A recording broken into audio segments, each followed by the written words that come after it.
De las últimas noticias del tiempo.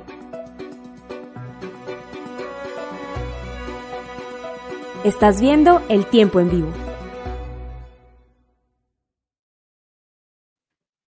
Hola, un saludo a todos los que se conectan a esta hora, a esta transmisión del Tiempo. Los saluda Mateo García, periodista de la sección política. Hoy nos encontramos con el expresidente Iván Duque para conversar sobre los diferentes temas que se han venido moviendo en los últimos días en la agenda política, pero también lo que viene para este 2024 en materia política. Así que, presidente, buen día y gracias por estar con nosotros hoy en El Tiempo. Mateo, un saludo muy especial para usted y para todo el equipo periodístico de la Casa Editorial El Tiempo y, por supuesto, a todas las personas que nos acompañan en esta transmisión. Bueno, muchas gracias por aceptar esta invitación y quisiera como empezar preguntándole o hablando sobre unos temas más amables, por así decirlo, ya antes de entrar como en el grueso de la coyuntura política. Y hace unas semanas, a finales de diciembre, a mediados de diciembre, usted lanzó una fundación en pro del emprendimiento. Quisiera que nos explicara un poco de qué se trata esta fundación para quienes de pronto no pudieron ver la noticia porque estaban en plena celebración decembrina. Cuéntenos un poco a propósito acerca de esta fundación.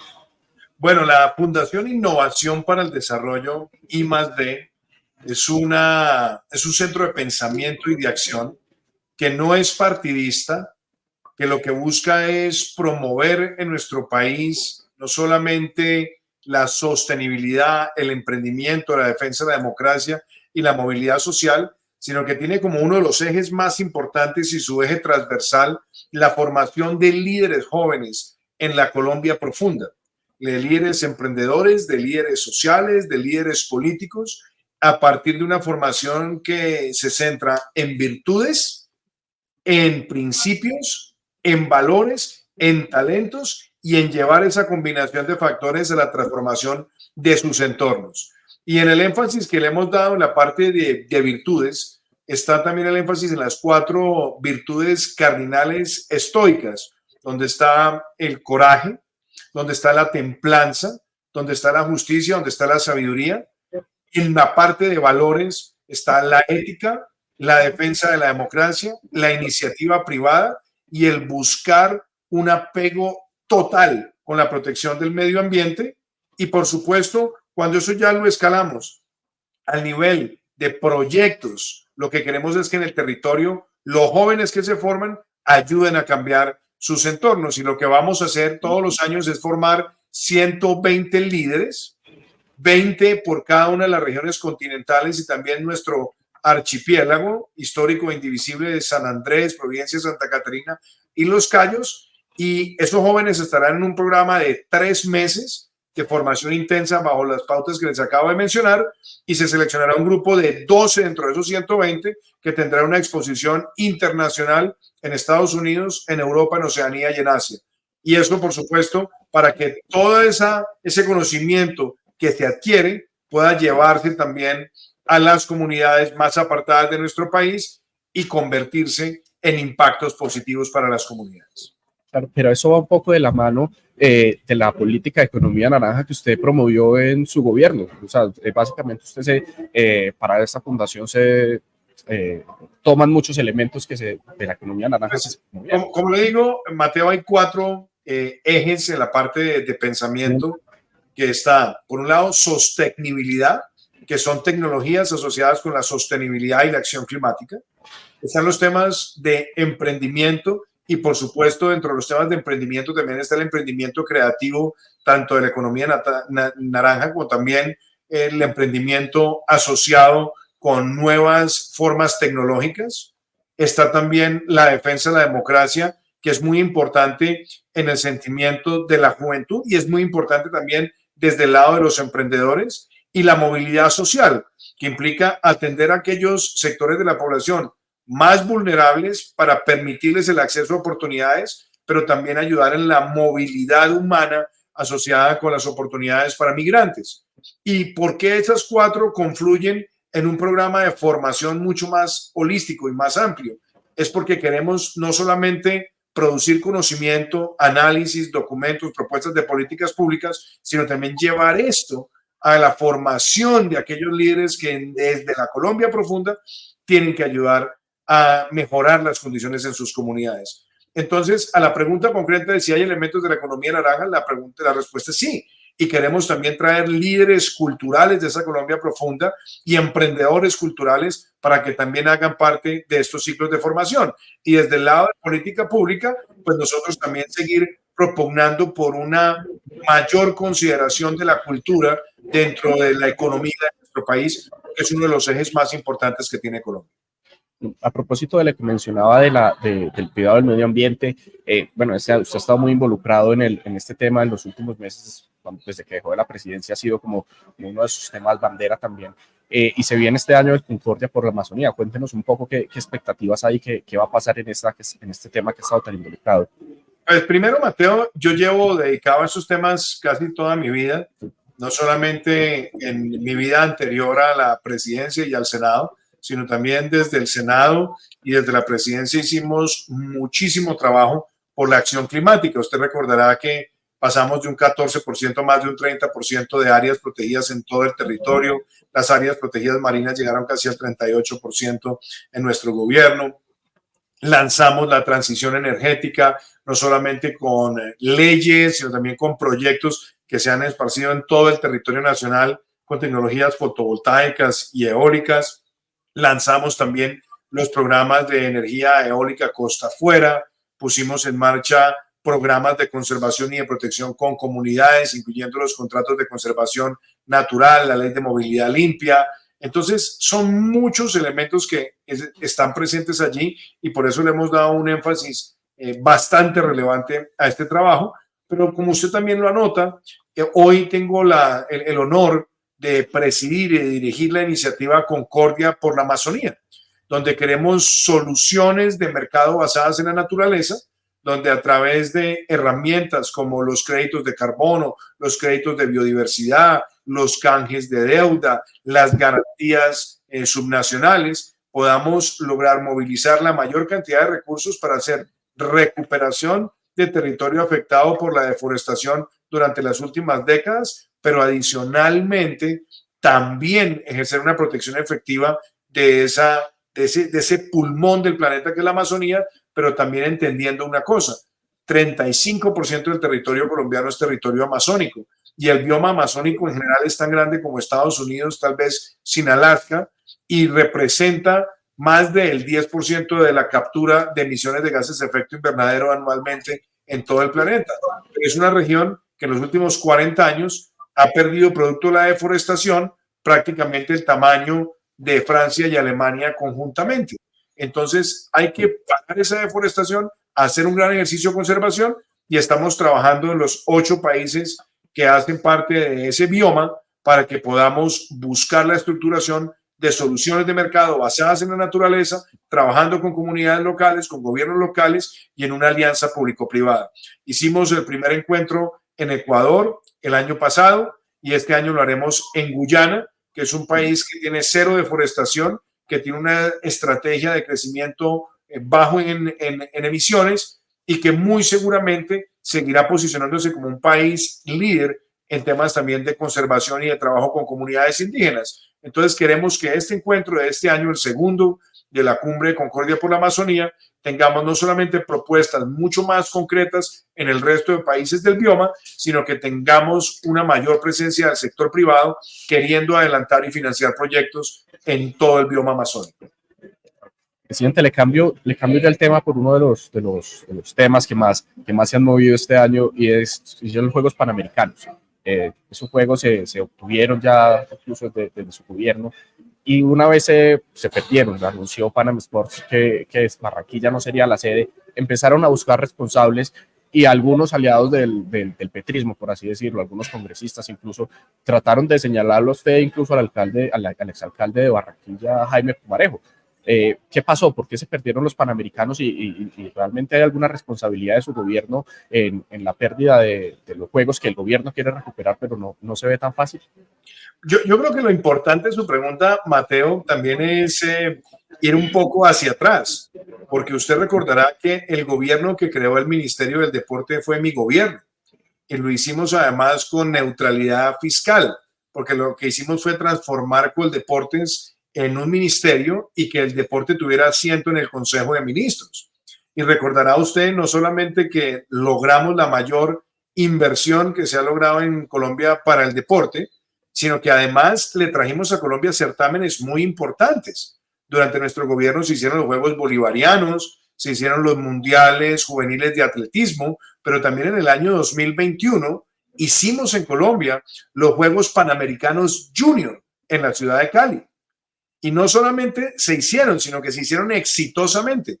Y producto de ese éxito que fue reconocido por todos los participantes, fue que tuve una conversación con el doctor Nevin de Pan Am Sports y también con el alcalde de Barranquilla, Jaime Pumarejo, y le dijimos a Pan Am Sports que Colombia tenía todo el deseo de organizar los Juegos Panamericanos en el año 2027, que además tenían un elemento histórico, que la última vez que se habían adelantado en Colombia sus Juegos era prácticamente 50 años atrás.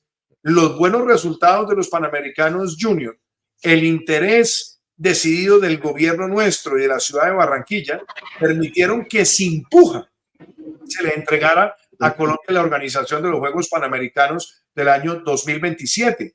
Se firmó además en nuestro gobierno ese acuerdo con Pan Am Sports.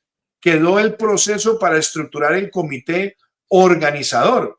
Y si usted recuerda de dónde viene toda esta situación lamentable, usted recordará que la ministra designada del deporte, antes de posesionarse, la primera ministra, María Isabel Urrutia, puso en sus redes sociales que estos juegos costaban mucha plata, que no se iban a realizar en el gobierno actual, y después sale a decir un año después, año y medio después, que fue que la hackearon. Pero desde ese momento empezaba a verse esa actitud hostil con los Juegos Panamericanos. Después, cuando empieza el gobierno, entre agosto del año 2022 y noviembre del año 2023, prácticamente no se hizo ninguna reunión de coordinación ni para establecer qué seguía en cada una de las acciones. Pero el gobierno nuestro sí dejó el anteproyecto de presupuesto para el 2023, los recursos que tenían que pagarse y que aportarse para las primeras etapas de contribución de Colombia, que después quedó demostrado no solamente que ese tema se abordó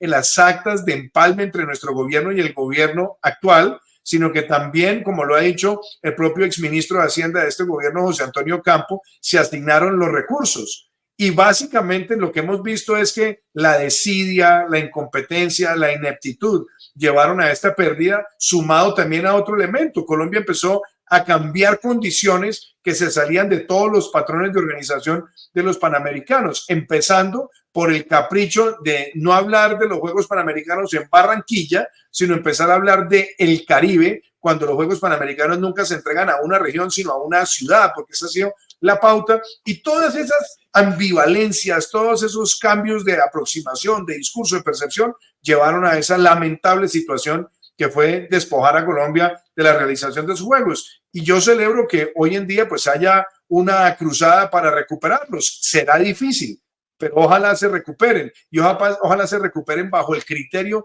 con el cual fueron traídos a Colombia, y fue adelantarse en la ciudad de Barranquilla, que ya tiene una gran infraestructura deportiva porque ya hizo unos Juegos Centroamericanos, y también que se haga bajo el sentido de entender que esto es un proyecto de país, que esto no es un proyecto personal ni de Iván Duque, ni del actual presidente, ni de nadie más. Es un proyecto de Colombia y de país. Entonces, esa es la verdadera situación de lo que ha ocurrido. Nosotros lo trajimos a Colombia después de haber organizado exitosamente los Juegos Panamericanos Junior, y se perdió por ineptitud y por desidia. Claro, cambiando pues también, yéndonos a otro tema que se ha movido mucho en los últimos días, de la cual usted conoce de primera mano digamos que la verdadera historia, porque fue uno de los acompañantes del expresidente Uribe en esa época, y fueron las declaraciones del expresidente Santos la semana pasada, cuando dice que él intercedió por el expresidente Uribe ante un lío judicial que tenía en los Estados Unidos. Usted ya por esa época, cuando fue 2011, 2010, ya usted acompañaba al presidente Uribe en Washington, usted estando en el BID. ¿Qué pasó? O sea, realmente sí hubo gestión diplomática del gobierno de Juan Manuel Santos para eso. Hay unas cartas del Departamento de Estado, del embajador de la época, pero ¿qué sucedió? Sobre esto, Mateo, varias precisiones. Primero, yo ya no estaba en el Banco Interamericano de Desarrollo. Yo era asesor del expresidente Álvaro Uribe en Naciones Unidas. y además era prácticamente una especie de asistente académico en el proyecto que él estaba adelantando en la Universidad de Georgetown, y yo manejaba su agenda internacional y particularmente toda su agenda académica y de conferencias y también de representaciones que él ejercía en distintos lugares, y yo estaba bastante involucrado con ese día a día. Y usted recordará, y esto lo conoce muy bien, que el corresponsal del Tiempo en la ciudad de Washington, el doctor Sergio Gómez Maciel, porque él hizo un seguimiento detallado a esta situación, al expresidente Uribe le envían un subpoena, una persona que era parte de los abogados defensores de unas víctimas o presuntas víctimas en un proceso que se adelantaba contra la Drummond, y lo que se buscaba es que él fuera a rendir un testimonio a un tribunal en los Estados Unidos.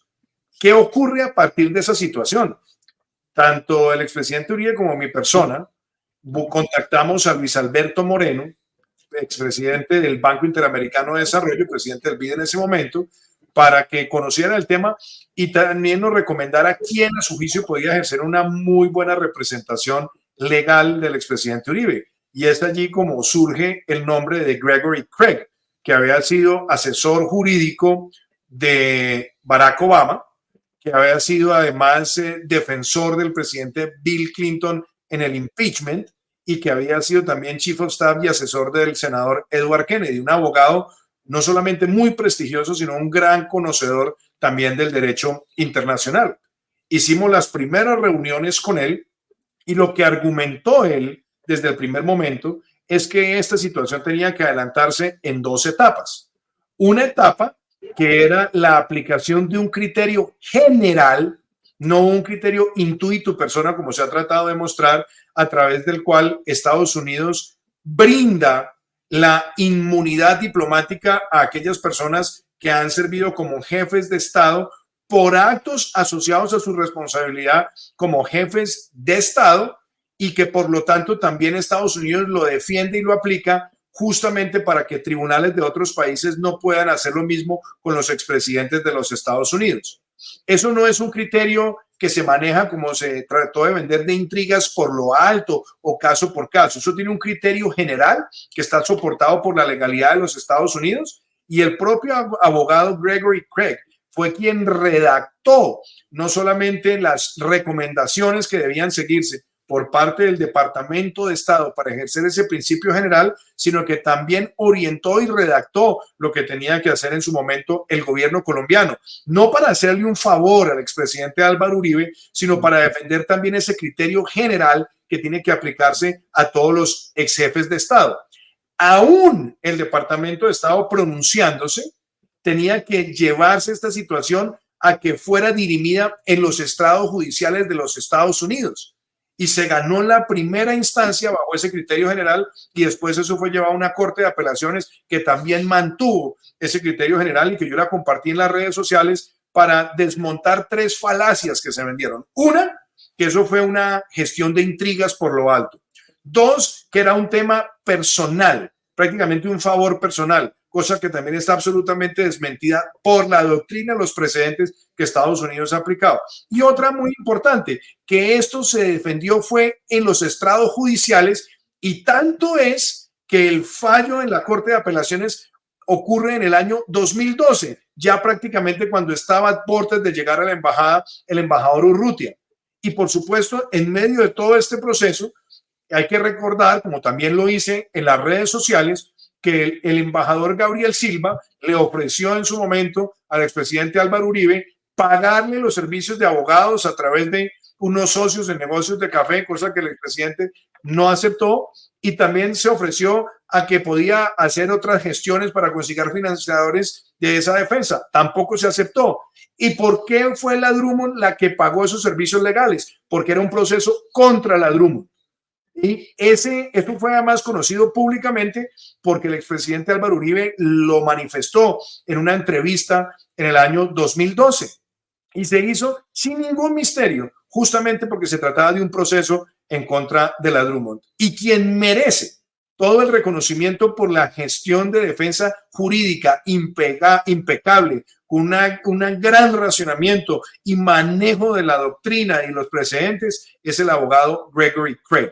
Y cualquier gestión que hubiera adelantado en ese momento el Estado colombiano se hizo por recomendación de él, cosa que así ocurrió, y adicionalmente se hizo para defender un criterio general aplicado a cualquier ex jefe de Estado, como también lo comenté a través de las redes sociales. Y usted podría preguntarle perfectamente al corresponsal del Tiempo, Sergio Gómez Maceri, no sé muy bien cómo fue ese proceso. Así que creo que con la evidencia se lograron desmontar las mentiras. Bueno, presidente, este año se cumplen ya 2 años del gobierno Petro. ¿Cómo ha visto usted este primer año y medio y qué cree que viene? ¿Qué va a pasar este 2024? Pero ¿qué opina primero sobre este primer tiempo, por así decirlo, de lo que ha sido el gobierno del presidente Petro? Por un lado, yo creo que podríamos separar la situación en distintas perspectivas.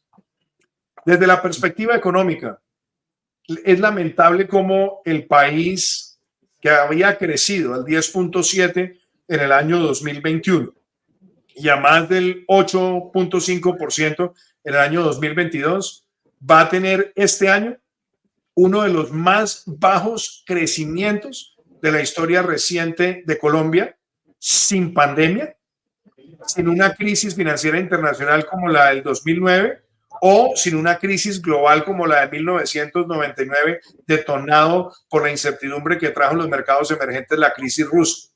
Entonces, eso es absolutamente vergonzoso. Como también lo es que el gobierno en sus 2 primeros años es el gobierno con la inflación más alta prácticamente de las últimas décadas. Y claro, también preocupa muchísimo cómo ha ido cayendo las exportaciones agrícolas, cómo ha venido cayendo también elementos esenciales de la inversión extranjera directa en nuestro país, cómo hemos tenido una caída en el sector de vivienda, en el sector de consumo, que son bastante peligrosas, y vemos una proyección de crecimiento para este año que también es una de las más bajas en la historia reciente de nuestro país. Entonces, en el lado económico tenemos ese reto o esa realidad. En el lado de la seguridad, ni hablar. El haber debilitado los sistemas de erradicación manual, el haber sido permisivos con el narcotráfico, ha permitido un crecimiento vertiginoso de los cultivos ilícitos, un aumento también de los actos criminales, un aumento tenebroso del secuestro, y por supuesto esa es otra situación que preocupa al país. Y vemos adicionalmente un tercer elemento, que son unas reformas absolutamente pobrecistas, porque las tratan de vender como progresistas, pero lo que generan es pobreza. La reforma de la salud que se está planteando es debilitar un sistema mixto y volvernos a llevar a la tragedia del seguro social de los años 80. La reforma laboral es una reforma construida únicamente para élite sindical, que lo que va a llevar es a que haya menos contratación dinámica, haya un mayor nivel de desempleo y un mayor nivel de informalidad en nuestra economía. Y la reforma pensional que se está fraguando es un corralito silencioso, porque lo que quieren es trasladar forzosamente a más del 90% de los contribuyentes al sistema pensional a que se vayan a Colpensiones, para convertir Colpensiones en una especie de cajero automático para satisfacer los caprichos de gobierno, empezando por cosas como lo dijo el propio director de Colpensiones, que hacer un puente elevado entre Buenaventura y Barranquilla. Cosas de esa naturaleza que son una amenaza al ahorro del pueblo colombiano, y además quitándole al país y al pueblo colombiano la posibilidad de elegir de si está en el régimen de prima media o si está en el régimen de ahorro programado. Entonces, creo que esas son realidades bastante complejas. Y a eso sumémosle otro elemento: la constante pugnacidad, el deseo de fracturar al país, el no ser capaz de interpretar un mensaje de unidad y siempre estar buscando la persecución de los medios de comunicación, de los opositores y de a todo aquel que no comulgue con las tesis del gobierno, graduarlo de enemigo, en lo que a todas luces es algo a lo cual la institucionalidad de nuestro país no solamente nunca ha estado acostumbrado, sino que debilita también elementos esenciales de nuestra democracia. Por fortuna, tanto el Congreso como las Cortes han sido garantes de la institucionalidad de nuestro país. A propósito de las reformas y retomando ese tema, ¿Usted cree que debería haber reformas, pero estas no son las reformas? ¿O cree que los tres sistemas, laboral, pensional y de la salud, deberían quedarse como están? ¿Qué opina usted al respecto? Mateo, el sistema de salud de Colombia puede ser mejorado, siempre es posible mejorarlo. La mejor demostración de lo que es el sistema de salud es que Colombia fue uno de los países que mejor respondió a la pandemia del COVID-19 en este hemisferio. Aunque dijeron que las vacunas, por ahí dijeron que las vacunas iban a llegar era en el 2024. Claro, Habían dicho en su momento. usted recordará tantas mentiras que se dijeron, pero siempre la evidencia las derrota. Se atrevieron a decir que las vacunas llegarían en el 2024 y que nos íbamos a tardar yo no sé cuántas décadas, pero el país logró tener un éxito de vacunación en un periodo récord. Usted recordará lo que fue el año 2021, el año 2022. Lo triste es que ahora estamos viendo nuevas variantes del COVID-19 y personas que están yendo a buscar vacunas de refuerzo ni siquiera tienen disponibilidad de ellas. Y eso lo que demuestra es también la incompetencia, y no solamente la incompetencia, sino el sesgo ideológico que le ponen a la gestión de la salud. Un ministro que dice que prácticamente las unidades de cuidado intensivo eran un negocio y que se crecieron para hacer un negocio. Y ahora estamos al borde de tener unidades de cuidado intensivo llenas en una ciudad como Bogotá. Entonces, yo creo que es muy importante defender un sistema que ha sido mixto, que ha logrado fortalecer la cobertura de unidades de cuidado intensivo, que respondió a una necesidad apremiante de masificar la vacunación y que, por supuesto, podrá tener siempre mejores elementos para avanzar en cobertura, pero que ha funcionado. No salir a destruir lo que se ha construido con tanto esfuerzo durante tantas décadas, con ese criterio adanista de que el capricho de quien gobierna hoy es el que tiene que regir la salud de nuestro país. Y lo propio está pasando con el sistema pensional. La mejor reforma pensional es aumentar la cobertura de pensión, y la cobertura de pensión solamente se aumenta con mayor formalización laboral, pero quieren hacer una reforma laboral que va en contra de la formalización, en contra de las empresas que son las que generan el empleo formal, y por otro lado se quiere un sistema pensional prácticamente administrado con el 90% de los aportantes en el régimen público en Colpensiones, con el objetivo de volver a Colpensiones en una especie de emisor de recursos por debajo de la mesa para que el gobierno pueda salir a gastarlo en lo que le venga en gana, además con pésimos niveles de ejecución presupuestal. Entonces creo que esas tres reformas son absolutamente tóxicas. ¿Que Colombia necesita una reforma pensional? Claro que se puede hacer una reforma pensional que lo que busque sea equilibrar el sistema y acabar con distorsiones para que los subsidios pensionales no se queden en los quintiles de mayor ingreso en la sociedad. O por supuesto que también se puede hacer una reforma laboral, pero más acorde con los tiempos de hoy, que permita mejores y más flexibles sistemas de contratación a toda escala y en todo nivel. Pero estamos viendo todo lo contrario. Por eso siempre he dicho que los que se autodenominan progresistas terminan siendo pobrecistas, porque todas estas reformas lo único que hacen es empobrecer a la sociedad colombiana. Claro, y ya se habla de una segunda reforma tributaria en este gobierno, tanto que criticaron una de las reformas tributarias que usted presentó y terminaron retirándola, pero ya ellos irían para la segunda reforma tributaria. Es algo como que no se logra entender y que la ciudadanía no comprende muy bien. Seamos muy claros, las reformas tributarias son impopulares y uno tiene que estar dispuesto a tomar decisiones impopulares cuando gobierna. Cuando yo empecé mi periodo presidencial, tuvimos que plantear una reforma tributaria porque el país tenía bajos niveles de crecimiento, teníamos un elevado nivel de déficit, teníamos además una presión muy grande de gastos, entre otras cosas, para poder masificar la inversión social en las zonas afectadas por la violencia. Y nosotros presentamos una reforma que le bajó la carga a las empresas, y recuerdo cuántas críticas, cuántos ataques, diciendo que con eso íbamos a beneficiar a los ricos. ¿Qué trajo consigo esa reforma? Pasamos de un crecimiento de 1.7 en el año 2017 a superar el 2% en el año 2018 a finales del año, pero llegamos al año 2019 con un crecimiento de más del 3.4%. Duplicamos el crecimiento que recibimos con una reforma que lo que incentivó fue más inversión. Esa inversión trajo más contratación. Esta contratación trajo una mayor distribución de recursos en todo el territorio nacional y generamos confianza. Después, la Corte Constitucional nos tumbó la reforma por un error de forma que lo discutimos, pero tuvimos que tramitarla nuevamente y le introdujimos más elementos también para darle confianza.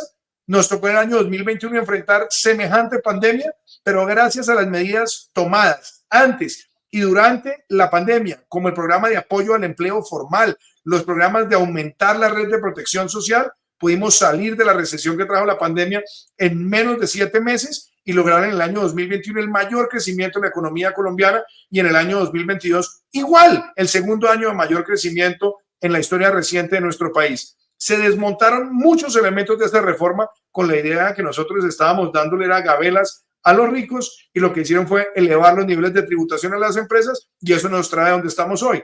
Baja inversión, bajo crecimiento y unos sectores altamente afectados como el sector de vivienda o también como elementos de consumo en nuestro país. Y entonces ahora sí salen a decir que lo que hay es que bajarle los impuestos a las empresas. Esas son hipocresías. Y también quiero decir una cosa.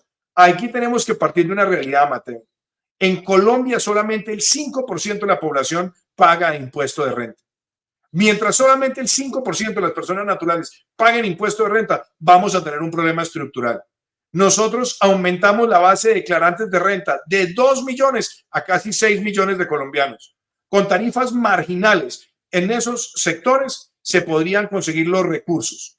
Y por supuesto, también con otras medidas puntuales de buscar un tratamiento generalizado en sectores que están excluidos, también podríamos tener unos ingresos adicionales. Pero lo más importante y lo que se ha perdido es la confianza de las empresas en invertir por la constante incertidumbre y por todas estas reformas que lo que quieren es golpear el sistema empresarial. Hasta que no se vuelva a generar confianza, será muy difícil recuperar los niveles de crecimiento de los años 2021 y 2022.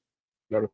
Presidente, ¿cómo analiza usted los resultados de las elecciones regionales de octubre del año pasado de cara a lo que será el 2026? Ya muchos actores políticos están hablando de que la campaña se anticipó, que ya se están moviendo, ya uno ve muchos movimientos y en esas elecciones del año pasado el centro y la derecha fueron los ganadores. Así que usted, ¿qué cree que se viene también para esto y si cree que la campaña se anticipó? Yo creo que la elección local mostró un triunfo del centro, mostró un triunfo de una nueva generación, una nueva generación que desde el centro es capaz de presentar equilibrios entre seguridad y defensa de los derechos humanos, entre emprendimiento y responsabilidad con los trabajadores, entre desarrollo y medio ambiente.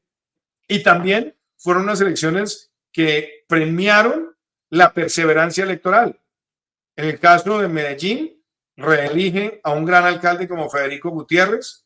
En el caso de Bogotá, se elige a un alcalde de una nueva generación con una plataforma de centro como es Carlos Fernando Galán, quien ha sido candidato en 2 ocasiones anteriores. Lo propio en la ciudad de Cali con Alejandro Eder, donde se premia no solamente la perseverancia, sino también un mensaje desde el centro. Y vemos también el surgimiento de figuras importantes en la gobernación de Antioquia con Andrés Julián. Vimos también el caso del general Díaz Mateus. Vimos también el caso del alcalde de Bucaramanga, el caso también de Alex Char, donde se premia no solamente la perseverancia electoral, sino la perseverancia en una gestión que ha sido exitosa. Y así podríamos seguir en distintos lugares del territorio. El país no quiere más extremos. El país no quiere el extremo izquierdo, ni tampoco quiere la extrema derecha. Quiere construir desde el centro, porque desde el centro se pueden poner y ponderar no solamente la firmeza en la seguridad, sino también la política social. Las dos cosas tienen que ir de la mano. Y yo creo que ese es el mensaje que queda. Y esto, por supuesto, abre también un mensaje muy claro de cara al 2026. El país quiere recuperar la sensatez en la gestión, la gerencia en la gestión, el no estar carcomidos por prejuicios ideológicos, sino realmente estar dispuestos a tomar decisiones soportadas y sustentadas con la evidencia y con lo que beneficia a la sociedad. Y yo creo que esa es la pauta que queda ya planteada para que en el 2026 salgamos de esta improvisación constante y de ideologización constante y le demos un espacio nuevamente a la tecnocracia, a la gestión con sentido social desde el territorio, con disciplina, trabajando con gusto, madrugando, ejerciendo la gerencia de lo público con pasión y con conocimiento. Claro, presidente, ¿usted cree que el país va bien? Yo creo que hoy la situación del país no es buena, Mateo. Nosotros no podemos en eso dejar de ser sinceros. Cuando uno ve la economía colombiana con los niveles de crecimiento, el nivel de desorientación de la fuerza pública, los empresarios con tanta incertidumbre, regiones que en este momento se sienten abandonadas o donde se toman decisiones improvisadas, claramente este no es un buen camino. A nosotros nos tocó enfrentar muchos retos, momentos muy complejos, pero si usted lo ve, mire cuál fue la inflación promedio durante nuestro gobierno.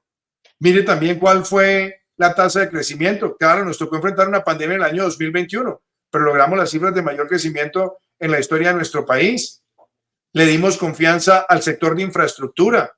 Tuvimos éxitos en las ventas de vivienda de interés social, donde le ayudamos a muchísimas familias a poder ser propietarias bajo esquemas razonables de financiamiento con la mayor adjudicación de subsidios, que además estaban bien soportados para que se pudiera generar una adquisición de largo plazo de vivienda, o lo que se hizo también en materia de política social en la cobertura de educación y salud.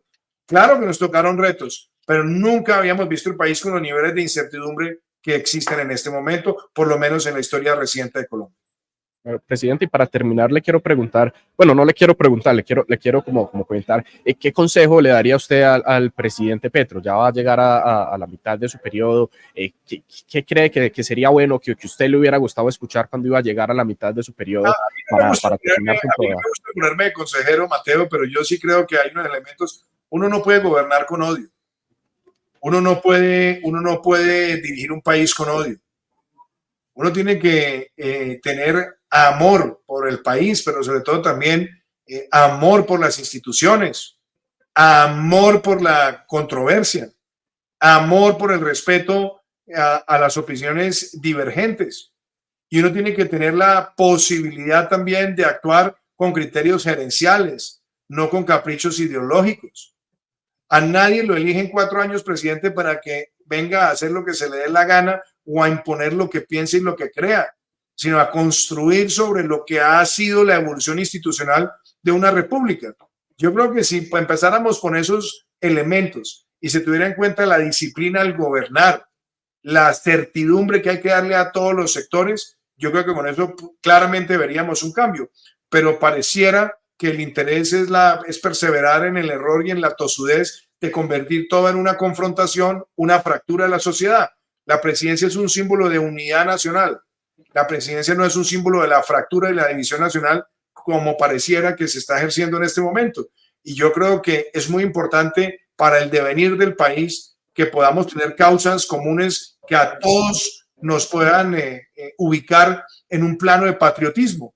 Pero claramente cuando se quiere premiar al criminal, cuando se quiere dar un tratamiento diferenciado con mayores prerrogativas a quienes han afectado la estabilidad institucional, pues eso lo que hace es generar un deterioro de nuestra democracia. Afortunadamente, hemos tenido un Congreso que ha mostrado independencia en muchísimos momentos y también un sistema de cortes que ha mostrado independencia. Y uno puede tener discusiones frente a fallos y decisiones, pero lo que es importante es mirar la película completa y yo creo que hemos logrado que los organismos de control, que también las Cortes y el Congreso hayan mostrado que en Colombia no se ha perdido la separación de poderes. Presidente, no, pues muchas gracias por habernos acompañado hoy en el tiempo y habernos explicado un poco y haber reflexionado sobre lo que usted piensa del país. Muchísimas gracias, Mateo. Yo le agradezco mucho esta invitación y le envío un saludo muy especial a toda la audiencia de El Tiempo. Muchas gracias y gracias a todos los que se conectaron a esta transmisión. Los invitamos a que sigan conectados a través del tiempo.com. La inmediatez, veracidad y confiabilidad de la información son vitales en la era digital. Por eso, suscríbete a nuestro canal de YouTube y entérate de las últimas noticias, especiales, entrevistas, documentales y mucho más contenido. Somos El Tiempo. Suscríbete ahora.